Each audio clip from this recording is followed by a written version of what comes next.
Hello प्यारे दोस्तों, YouTube channel अपना परिवार 07 में आप सभी का दिल खोल का स्वागत है। आज तारीख 22/3/2025 से जितने भी महत्वपूर्ण करंट अफेयर के क्वेश्चन बन सकते हैं, आज हम उन सभी को डिस्कस करेंगे, इसलिए वीडियो के अंत तक बना रहिएगा। तो चलिए शुरुआत करते हैं पहले क्वेश्चन से।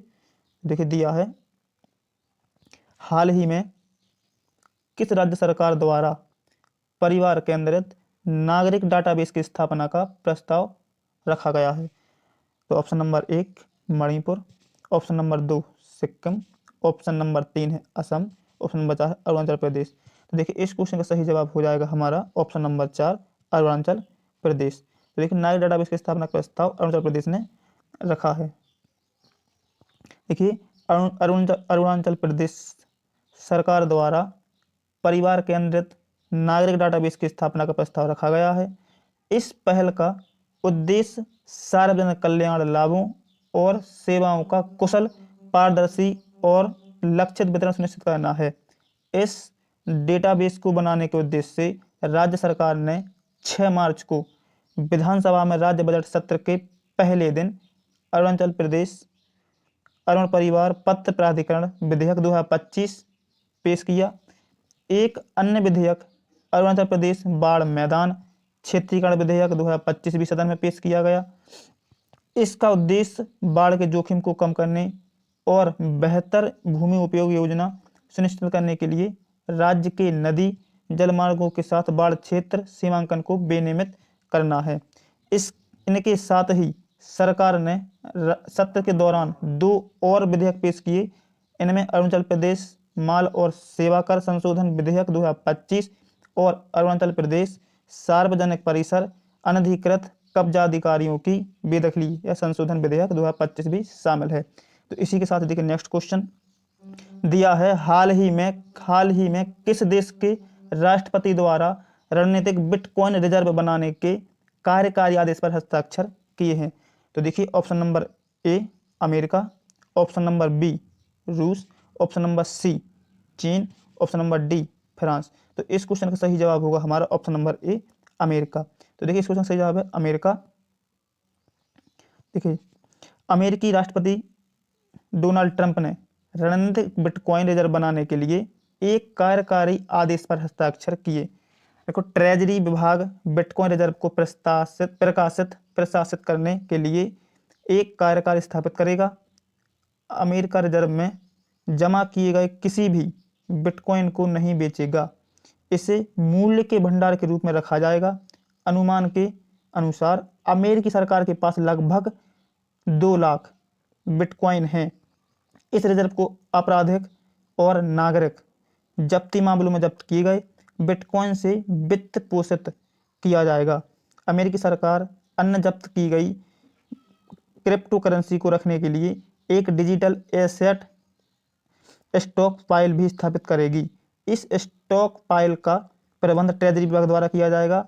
इस कार्यकारी आदेश के माध्यम से अमेरिकी सरकार ने डिजिटल परिसंपत्तियों के भविष्य के बारे में एक मजबूत संदेश दिया है। तो देखिए इसी के चलेंगे नेक्स्ट क्वेश्चन दिया है, हाल ही में किस बैंक ने प्रोजेक्ट हक लॉन्च किया है? तो देखिए ऑप्शन नंबर ए है Yes bank, option number B HDFC bank, option number C ICICI bank, option number D IDBI bank. तो इस क्वेश्चन का सही जवाब होगा हमारा HDFC बैंक। तो देखिए HDFC बैंक हमारा होगा सही जवाब। देखिए HDFC बैंक ने परिवर्तन के तहत भारतीय वायुसेना IAF और CSC अकादमी के साथ परियोजना हक हवाई अनुभवी कल्याण केंद्र, इसका फुल फॉर्म है, हक शुरू किया करने के लिए एक समझौता ज्ञापन MOU पर हस्ताक्षर किए हैं। इस पहल का उद्देश्य रक्षा पेंशनरों, पूर्व सैनिकों और उनके परिवार को वित्तीय सेवाएं, कौशल विकास और आर्थिक समावेश प्रदान करना है। तो इसी के साथ चलिए नेक्स्ट क्वेश्चन देखते हैं। दिया है, हाल ही में किस देश के वैज्ञानिकों ने पृथ्वी पर सबसे पुराने उल्कापिंड की पहचान की है? तो इस क्वेश्चन का ऑप्शन है, पहला न्यूजीलैंड, बी रूस, सी ऑस्ट्रेलिया, डी जापान।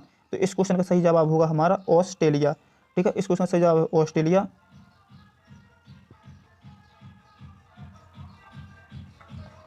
देखिए ऑस्ट्रेलिया ने पिलवारा क्षेत्र में पृथ्वी का सबसे पुराना उल्कापिंड टकराव क्रेटर खोजा है। यह गड्ढा 3.5 अरब साल पुराना है, जो पहले मिले सबसे पुराने क्रेटर से लगभग 1 अरब साल पुराना है। तो चलिए इसी के साथ नेक्स्ट क्वेश्चन देखते हैं।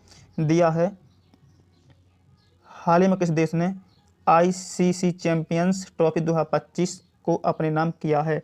Option number A Bharat, option number B New Zealand, option number C South Africa, option number D Australia. तो इस क्वेश्चन का सही जवाब होगा हमारा ऑप्शन नंबर ए भारत। तो भारत ने आईसीसी चैंपियंस ट्रॉफी 2025 को अपने नाम किया है। देखिए, भारत ने 12 साल बाद आईसीसी चैंपियंस ट्रॉफी जीतकर इतिहास रच दिया। अच्छा, रोहित शर्मा की कप्तानी में यह भारत की पहली चैंपियंस ट्रॉफी जीत है, जबकि रोहित और विराट का यह चौथा आईसीसी खिताब बना। इसके साथ ही भारत अब सबसे ज़्यादा बार चैंपियंस ट्रॉफी जीतने वाला देश बन गया है।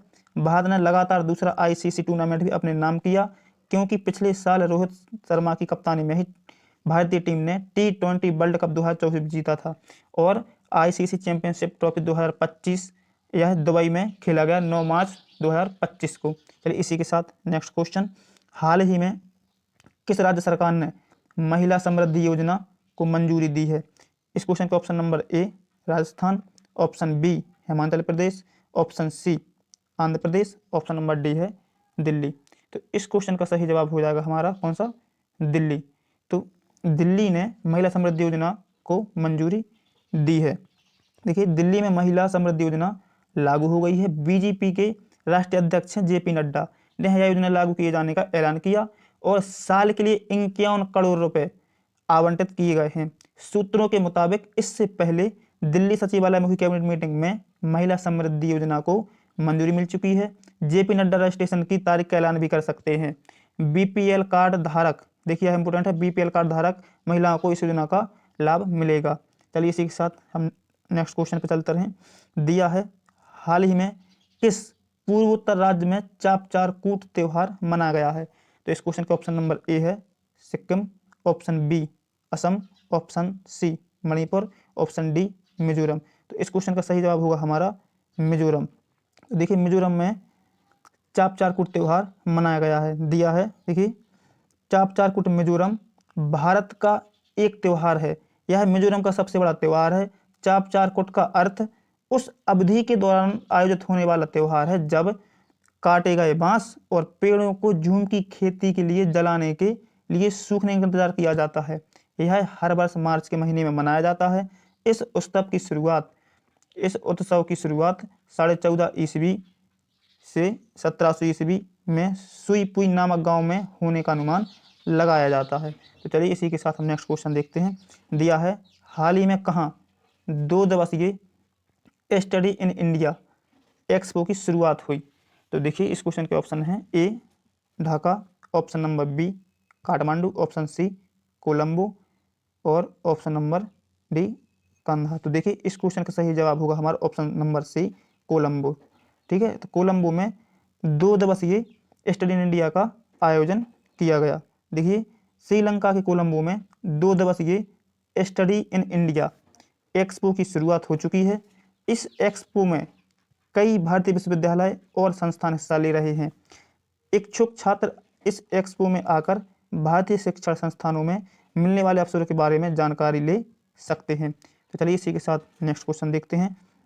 दिया है, हाल ही में एमएसएमई वित्त पोषण के लिए सिडबी बैंक ने किस बैंक के साथ साझेदारी की है? इस बैंक के ऑप्शन हैं, option number A Indian Overseas bank, option B Federal bank, option C IDBI bank और ऑप्शन डी है इंडसाइड बैंक। तो इस क्वेश्चन का सही जवाब होगा हमारा option number B Federal bank. तो देखिए, फेडरल बैंक के साथ सिडबी बैंक ने एमएसएमई वित्त पोषण के लिए हस्ताक्षर किए हैं। देखिए, सिडबी और फेडरल बैंक ने एमएसएमई वित्त पोषण को बढ़ावा देने के लिए हाथ मिलाया है। इस साझेदारी का उद्देश्य परियोजना वित्त, मशीनरी, उपकरण खरीद, कार्यशील पूंजी की जरूरतों और संपत्ति के खिलाफ ऋण के लिए वित्त पोषण समाधान प्रदान करना है। इसके अलावा सिडबी ने टाटा कैपिटल और इंडिया पोस्ट पेमेंट्स बैंक के साथ भी साझेदारी की है। इसी से नेक्स्ट क्वेश्चन देखिए, हाल ही में फेडरल बैंक ने अपने पहले ब्रांड एम्बेसडर के रूप में किसे नियुक्त किया है? तो इस क्वेश्चन का सही जवाब होगा हमारा option number D Sanjay Kumar. ठीक है, तो संजय कुमार को फेडरल बैंक ने अपने पहले ब्रांड एम्बेसडर के रूप में किसे नियुक्त किया है? तो देखिए, संजय कुमार को फेडरल बैंक ने अपने पहले ब्रांड एम्बेसडर के रूप में किसे नियुक्त किया है? तो इसका ऑप्शन ऑप्शन नंबर ए है Vidya Balan, option number B Rani Mukherjee, option number C Sushmita Sen, option number D Aishwarya Rai. तो इस क्वेश्चन का सही जवाब है हमारा विद्या बालन। तो देखिए फेडरल बैंक ने अपने पहले ब्रांड एम्बेसडर के रूप में विद्या बालन को ब्रांड एम्बेसडर बनाया है। वीडियो अच्छा लगा हो तो हमारे यूट्यूब चैनल को सब्सक्राइब करें और वीडियो को लाइक करें, शेयर करें।